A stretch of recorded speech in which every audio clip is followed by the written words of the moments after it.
Assalamualaikum warahmatullahi wabarakatuh.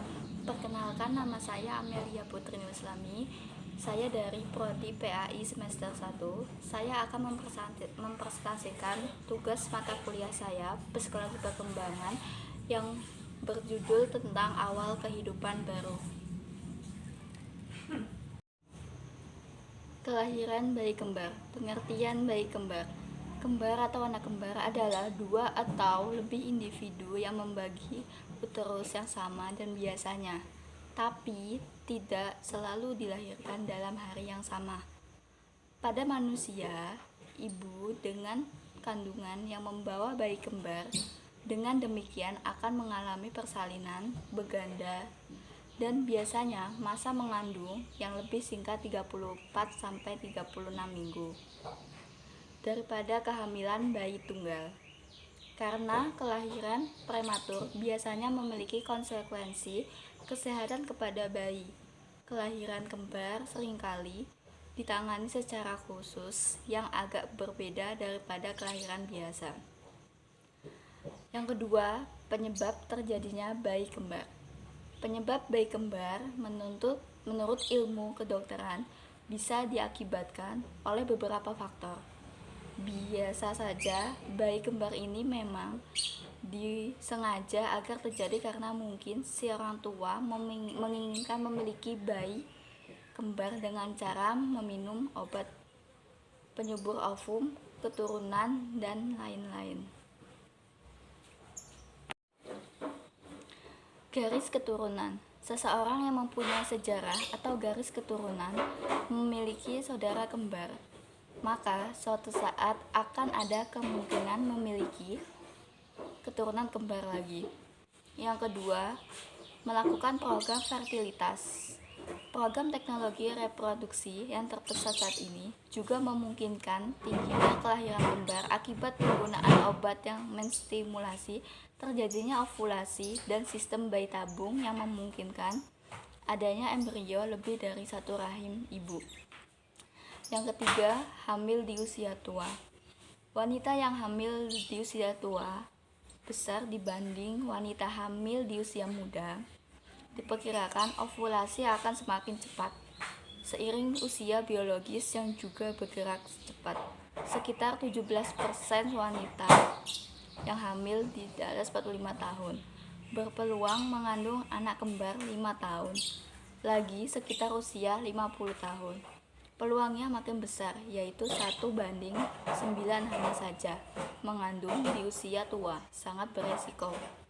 Dari keguguran hingga meningkatnya kadar gula selama hamil. Bayinya pun kemungkinan besar akan mengalami kelainan kromosom.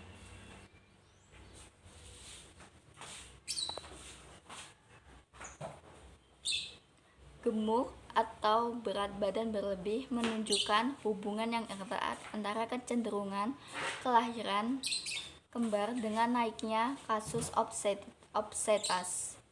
obesitas.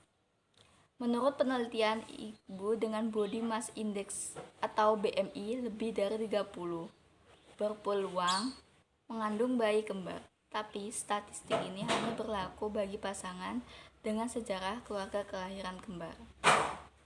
Tanpa sebab, tak sedikit kasus kelahiran kembar yang tidak cocok pada beberapa kriteria klasik di atas, serta tak dapat diketahui penyebabnya. Kembar identik atau monozigot twin yang banyak terjadi pun hingga kini penyebabnya masih misterius.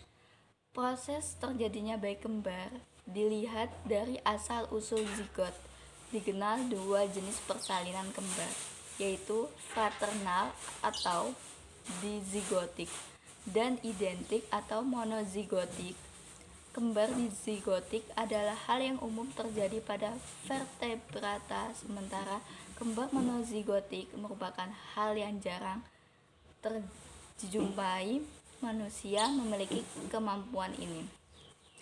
Armadillo bergaris-garis atau Dispus novecintus jika melahirkan selalu memiliki kembar 4 monozigotik.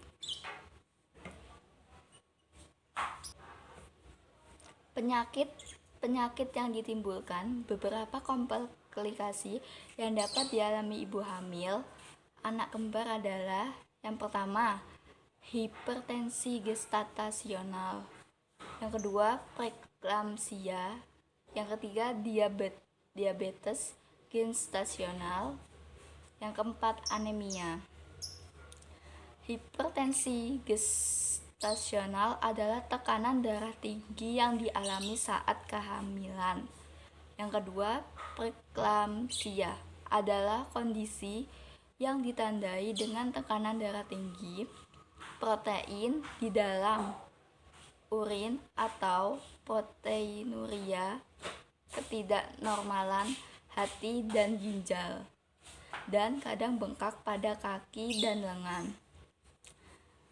Yang berikutnya, risiko diabetes gestasional meningkat pada kehamilan kembar karena dua plasenta meningkatkan resistensi insulin, ukuran plasenta dan hormon pada plasenta. Yang berikutnya, ibu hamil anak kembar memiliki resiko anemia lebih dari 2 kali dibandingkan dengan ibu hamil satu anak. Kesimpulannya, persalinan kembar adalah hal yang biasa penyebab bayi kembar menurut ilmu kedokteran bisa diakibatkan oleh beberapa faktor. Bisa saja bayi kembar ini memang disengaja agar terjadi karena mungkin si orang tua menginginkan memiliki bayi kembar dengan cara meminum obat penyubur ovum, keturunan, dan lain-lain. Dilihat dari asal-usul zigot, dikenal 2 jenis persalinan kembar, fraternal atau dizigotik dan identik atau monozigotik. Kembar dizigotik adalah hal yang umum terjadi pada vertebrata, sementara kembar monozigotik merupakan hal yang jarang dijumpai. Manusia memiliki kemampuan ini. Armadillo bergaris 9, Dispus novemcistus, jika melahirkan selalu memiliki kembar 4 monozigotik, berbagai komplikasi dapat terjadi dan risiko untuk mengalami komplikasi tersebut lebih tinggi dibandingkan dengan ibu yang hamil anak satu. Sekian presentasi dari saya. Mohon maaf apabila terjadi ada kekurangan atau kesalahan. Wassalamualaikum warahmatullahi wabarakatuh.